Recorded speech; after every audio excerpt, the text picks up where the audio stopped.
Hi everyone, welcome to our meeting / webinar today. We're preparing for the symposium that's we'll be holding at College of the Canyons on the 30th of November. So thanks to those who were able to join us today. We're also recording this, we'll post it so that people can check later. It's intended to be a resource to help people get themselves organised for the symposium, which is going to be very hands-on and very workshop-driven. So we want to make sure everyone's in a good place with plenty of information and resources to work with. So Salomon and I are going to be just running through a few things, some resources, some other webinars, some documentation that you want to pull together, and a couple of other requests, like a 1-minute video that we'd like you to make. So we'll just jump in now, shall we? So we'll start. The main things we're going to cover today is we want you to really start thinking about a couple of big questions and really organise how you're thinking about sustainability in terms of different types of strategies and opportunities you could be taking advantage of. We're going to ask you to refer back to work plans, look at our resources, review some webinars, look at your original documentation from the startup, think about your data, and plan for the day.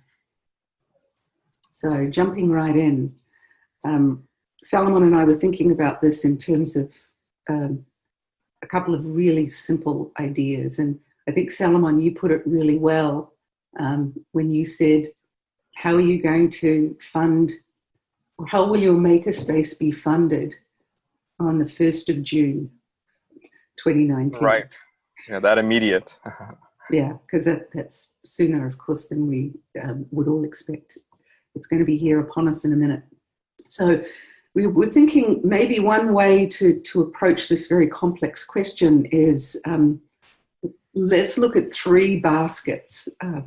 What are the things that you will be able to keep on doing? What are the things that without the funding and without the CCC Maker support, you will no longer be able to do? And then what are the things that you could keep doing if you were to change the way you do it? And that's probably the most important group, because that's where you're going to be able to leverage things that are possible by thinking about them in a different way.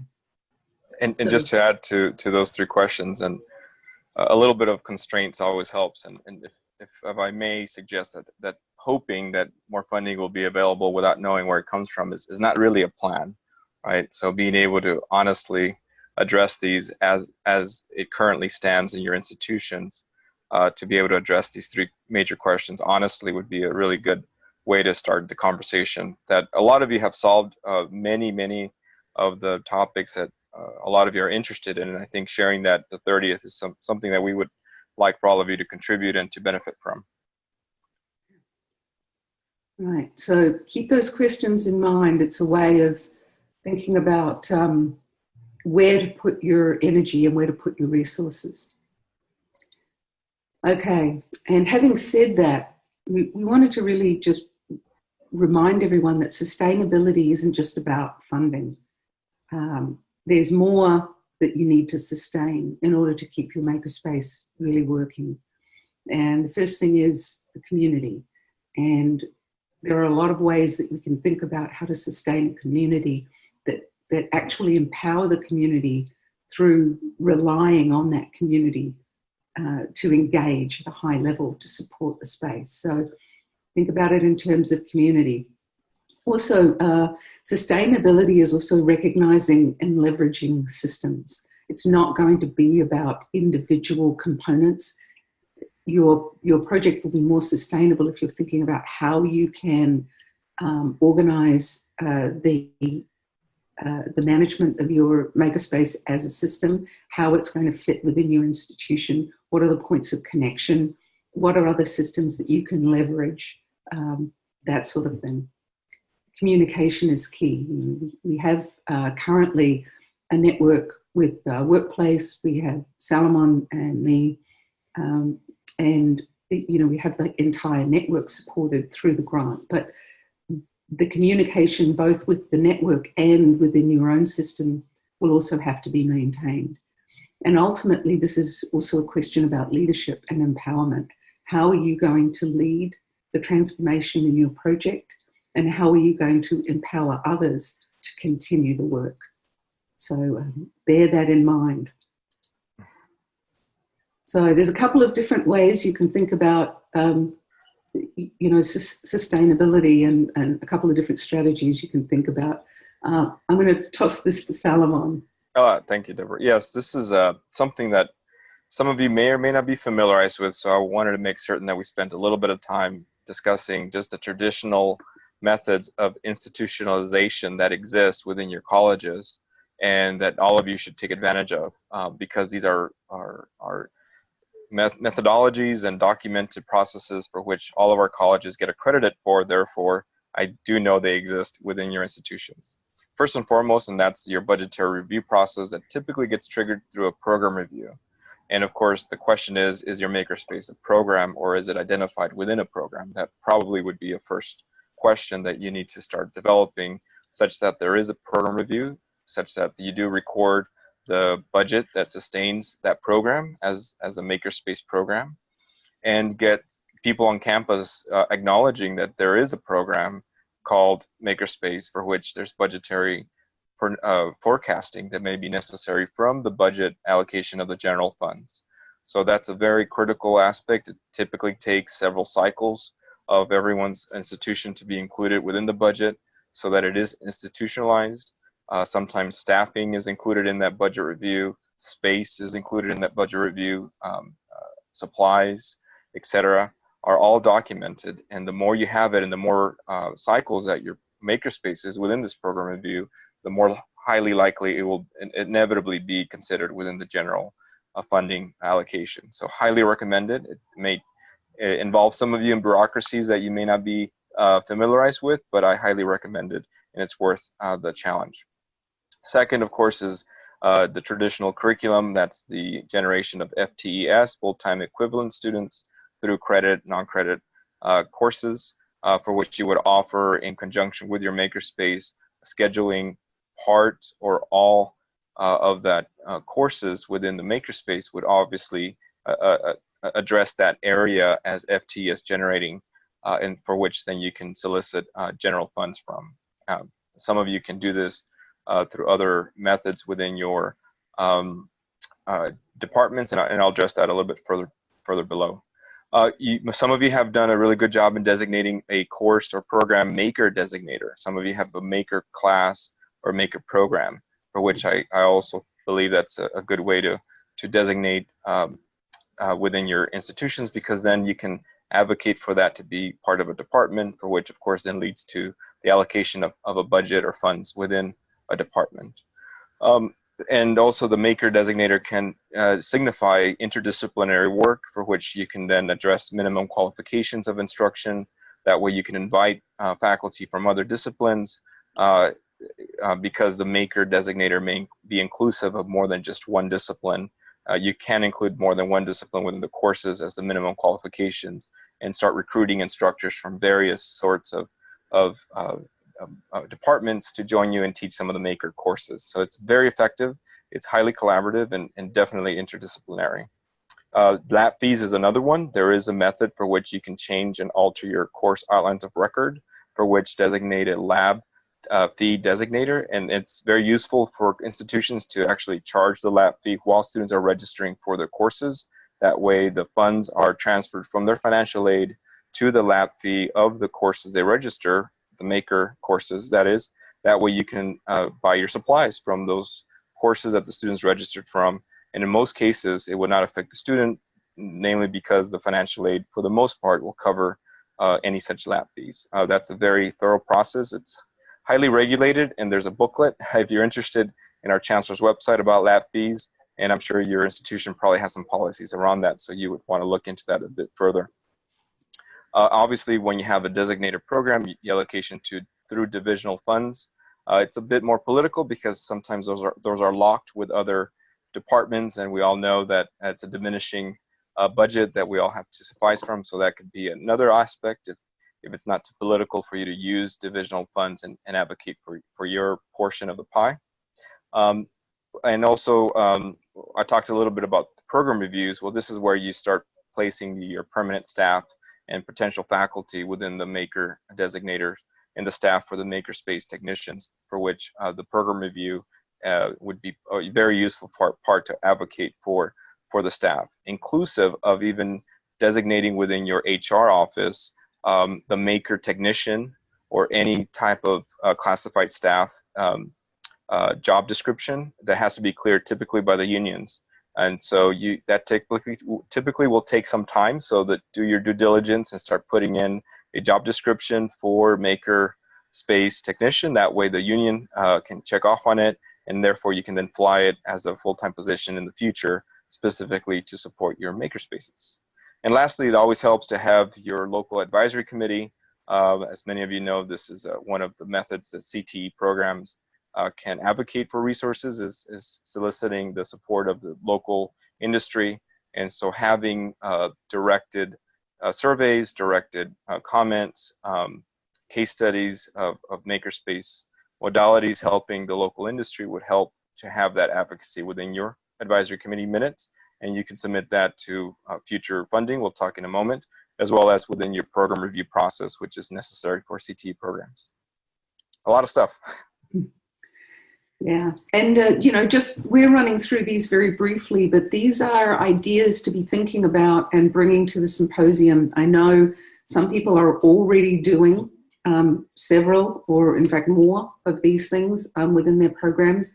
So when we meet on the day, there will be people you can speak to from other colleges who are engaging in these strategies already. So we'll be learning from each other as we discuss these. And of course, there's also the non-traditional, or the non-institutional funding. So go for it, Salomon.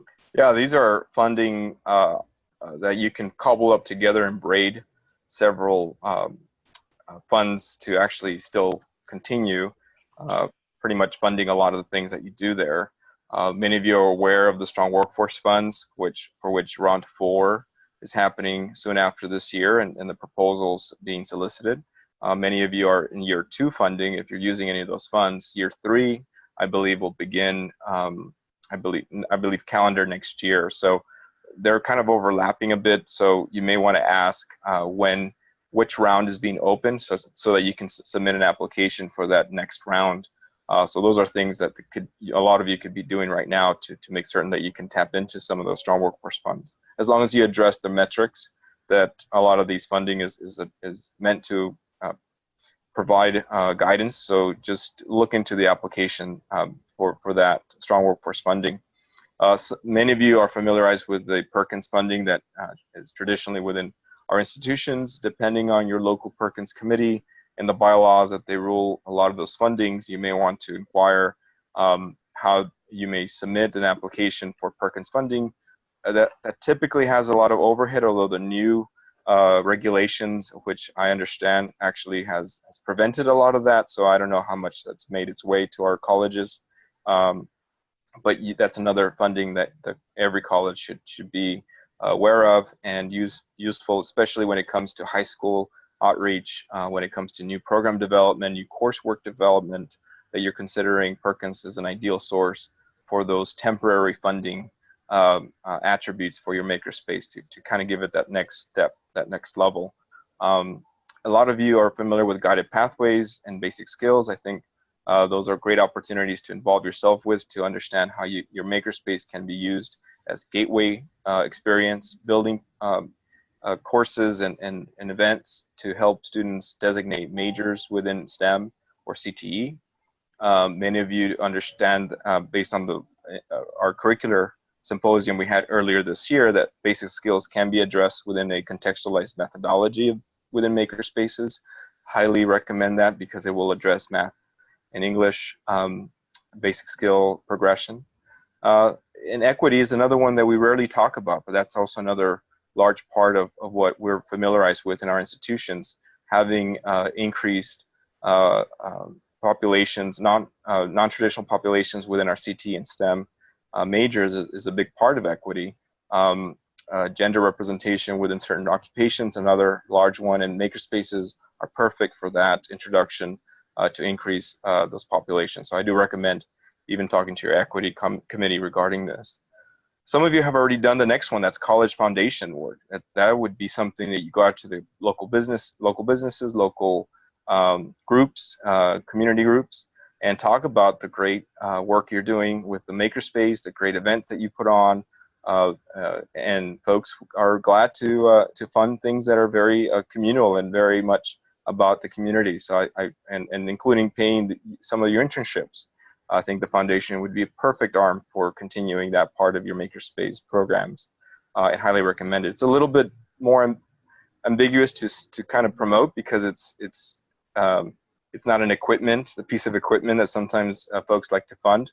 But I believe with the language of the promotion of some of these things that we're talking about, a lot of you can produce a campaign that would be highly sought after in your community.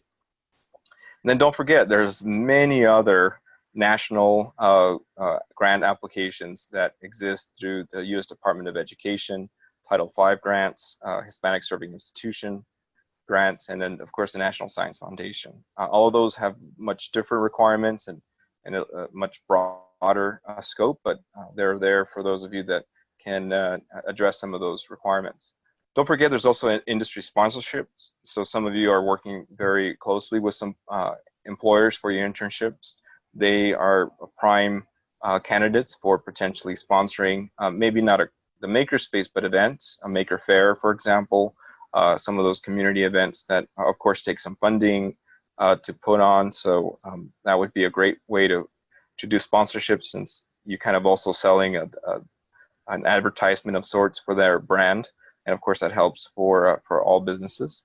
And lastly is municipal funding. Some of you have cities with economic development arms with some funding for potential community events. See how you can get involved with their schedule of year-long community outreach events and have them sponsor or fund some aspects of your makerspace. That way you can continue producing the outreach necessary, the goals of having maybe your makerspace present projects that they are developed within your makerspace, so that you showcase some of the student work. So all those things are great avenues for you to just solicit your network to continue some of this funding. And we have examples, we have colleges that are doing all of these things at the moment. So we have specialists in equity. We have colleges that are accessing strong workforce and guided pathways funds. We know of one college has already secured an NSF grant and another is applying. And we know that municipal funding and support is also coming in for several colleges. So this work is already happening, and when we have the symposium, there will be people who are already tackling this. So you'll be able to speak with them on the day. So, quick plug. What we really want you to do for the day is to make a quick 1-minute video about the student, from the student and or the faculty perspective of how the makerspace has impacted them. And we want you to do this, well, we want to put them on the website as part of it and share them, but we also want to really get people to start thinking about how you're going to promote and sell your makerspace to a larger audience. So thinking about what the message that you want to deliver, and that the most effective way to do that is directly through the student voice. We know that this is the effect of telling your story is going to be a huge value to your efforts. It's one thing to be able to point to data, and that's really powerful too. But when you can couple that with the story of a person whose life has changed, or a faculty member who has discovered a whole new avenue and a whole new way of teaching, students who are changing their lives and the way that they're learning and their goals. This is extremely powerful. So we want everyone to make a video, and it may be about the thing that makes your makerspace unique. I see Melody's here, and you've just got your mobile makerspace up and running. So I'd love to see a 1-minute video of your makerspace engaging at one of the visits to one of the local schools. So that sort of thing. Anyway, please make your video. It doesn't have to be perfect. We're not talking about, Oscar awards or anything like that. We just want you to really get in and start capturing these stories. Upload your video to YouTube and email the link to Salomon and me, and we'll take it from there. So thank you for that. And then we want to talk about all of the work that you've already produced over the last couple of years. And we suggest that you go back and look right from the very beginning. When you started, when you engaged in the startup process and you were first struggling with what makes your makerspace unique, what were those foundational, fundamental problems that you were trying to solve with your makerspace. We want you to take a trip down memory lane and really look at that and re-engage with those questions, and particularly the logic model, because your logic model projected an impact in the future. And we think it would be really valuable to go back and look at those documents and really see how far you've come in this period of time, and how, what changed along the way, because we think that's going to give you a more useful critical perspective on how you plan for the next few years, knowing what you were able to accomplish, what's still out of, just beyond your grasp, what you were able to do very successfully that you even thought might have been more difficult than it turned out to be. So go back and look at those original work plans, check out your data on the website, go back and look at those narrative reports that you've been submitting, and really have a look at how you're progressing. You're going to see stories and information in those narrative reports that you'll want to pull out and document as part of your package if you're submitting for funding, and really look at this now as resources that you can use to package for your marketing and to communicate. Salomon, I don't know if you wanted to go to the data dashboard. Yeah, I can just mention a couple things. There's, for those of you who have investigated a little bit about the dashboard there's an aggregate sort of homepage, landing page, but if you go through the tabs and find your college, definitely use that to showcase what you've achieved over the longevity of this one initiative, and leverage it for that next, for many of the things we've talked about, and print it out, put it in front of people, talk about it. And it's just part of the story. I know it's just sometimes just the metrics, and that's not the full story, but that way folks can see all the labor that many of you have put together. And of course, all of these stories really belong on your page on the website. You have this opportunity to be documenting this work as it's going, and creating a body of work so that people can go to the cccmaker.com website, go to your page, and see blog posts for all of these stories that reinforce the hard data that we're gathering. And so to a lot of funders, this combination of a compelling narrative documented with images and video clips and blog posts, combined with the metrics that we're recording, offers a really solid profile of what you're achieving and what you can continue to achieve. So really think about all of these things as tools for sustainability and to get your story out there. So blog post. We have also a number of webinars that we've already recorded as lead up to this fall symposium, and they're available on the website. So we have a great conversation from the 25th of October, 2 weeks ago, where a group of colleges were together. We were all talking about their different approaches to curriculum. And I personally think it was, to me, it was one of the most exciting conversations we've had. And I'm so glad that we were able to share it with you on the website.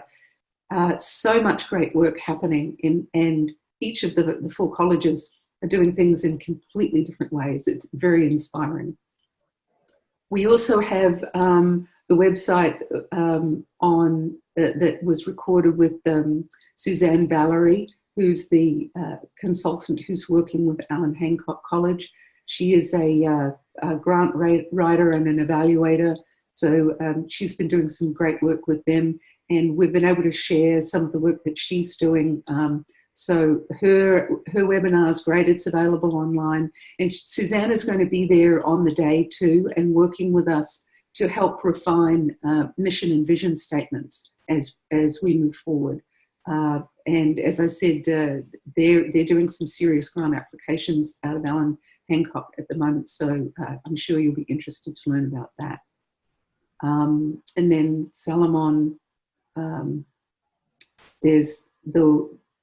do you want to describe the webinar on the data? Oh yes, there's one link. I think it was about a month ago, if I recall, that just goes through the way that possibly you may want to address the sustainability of your makerspace using your own metrics. So a lot of you do sustain the level of engagement of students and faculty, the events you put on, the amount of hours that are accumulated in various ways. So I provided a way to kind of gauge, based on everyone's input, approximately what it would take based on aggregate data to sustain your own makerspace. Although that may change slightly over the next couple of months, but I do think that just discussing it in a way that it makes your data a bit more sort of persuasive to the budget that you put together, I think it'd be worth to look at that webinar to see what others are doing and what it would take to sustain the level of activity that many of you are undertaking. Yeah, great. So on the day, what to bring? You would be advised, I think, to bring at minimum your work plans and really focus on the elements that we went through with you that we've identified as the superpowers, because those are the things that make your project unique and could really anchor the way you plan moving forward.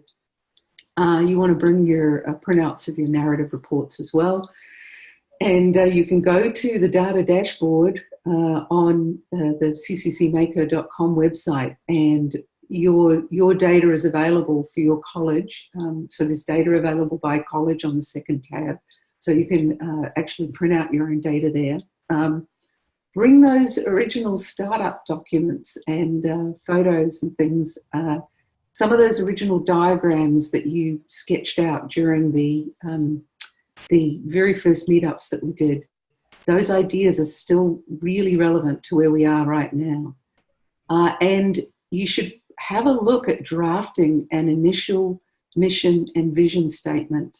And you may want to not just bring your original logic model, but a revised draft of one.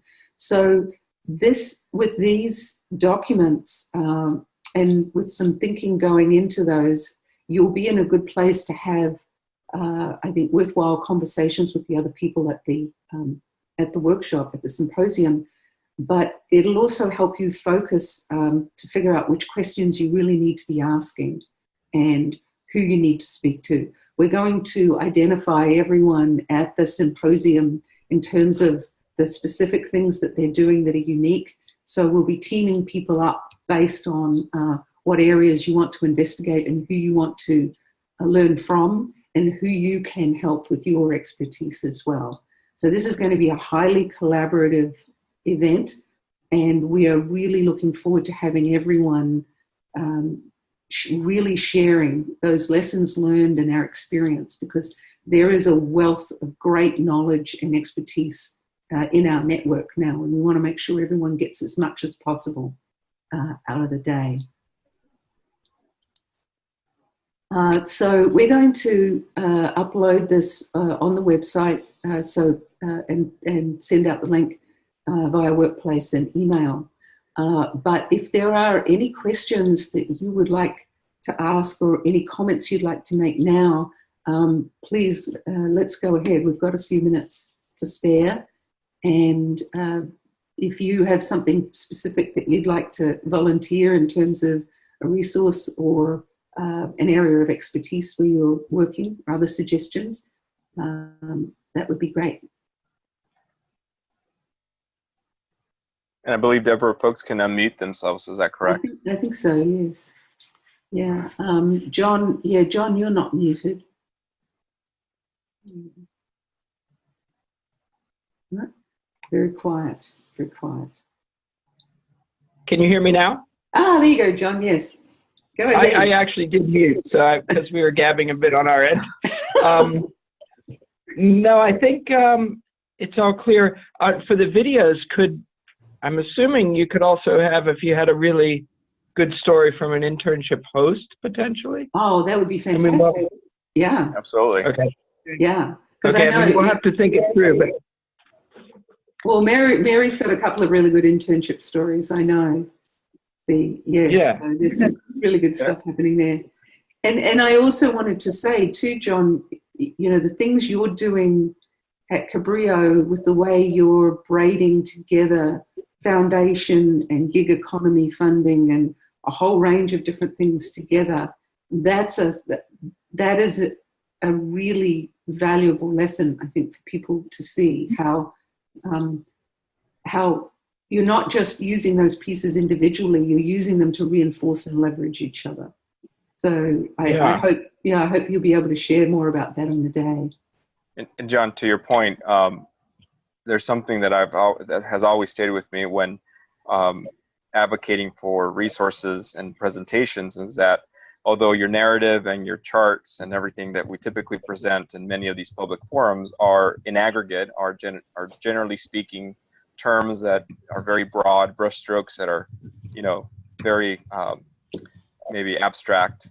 However, when you show an image or a video, typically, of one individual, it brings all these larger terms, all these larger abstract topics, all these aggregate data that are in the thousands to one person, and will always help everyone listening to this data and narrative and what it means for an individual. So I highly recommend that.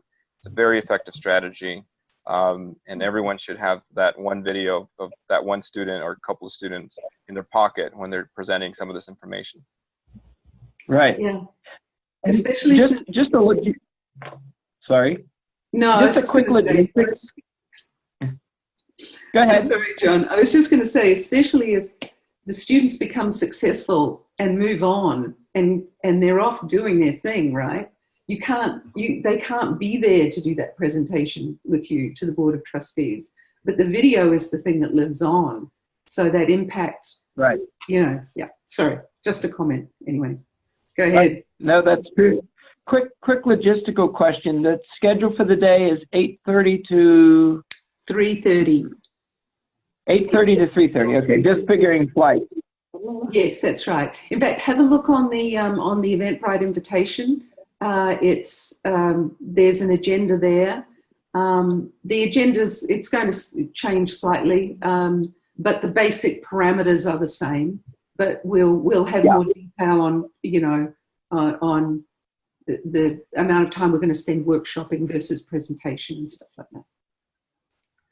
Okay. There was a question asked in the group chat here. How will you group the colleges for interest or need? Will there be a survey or something put between now and then? I think everyone sees that in the chat. Deborah, I think, posted that we will go through something to that extent. There will be tables we have planned with designated colleges with different topics or themes for which we know that they've addressed. So you'll be asked to identify sort of your interest level, and you'll be able to engage with various folks who are by topics. And it won't be, you know, you won't be at one place all day. We'll be moving around at different times too, so it'll be quite flexible. Yeah, we'll send out a survey to gauge that those issues, so we know how, you know, where the interest is concentrated. We were also planning on doing it first thing in the morning on the day of, because I'm sure people are going to think about stuff as the time progresses. Okay. Are there any other questions at this point? No? Okay. Well, sorry, I'm just reading a note here. Right. Thank you. Marla just made a comment that the narrative reports don't necessarily contain some of the sustainability elements. You're right, because they're not necessarily within the framework of the metrics we're measuring. So that's why it's so important to be able to share out on the day what you're doing. And so I guess when we do a survey on needs, we'll also include in that a quick question about what you're already doing, so we can team people up by resources as well as needs. So that's great. Well, thank you very much, everyone. I appreciate your time. I hope this is helpful. Please feel free to contact us. We'll also be doing another webinar next week, which is just before the Thanksgiving break, of course, and we'll be taking this conversation further. So the idea is, our thinking is that the more of this kind of information we can get out as early as possible, the more people have a chance to think about their approach, and the more productive we'll be on the day. So thank you very much, everyone. It's been a pleasure, and we appreciate your time. And we'll see you next time. Talk to everyone next time. Bye-bye. Thanks. Bye. Bye. Bye.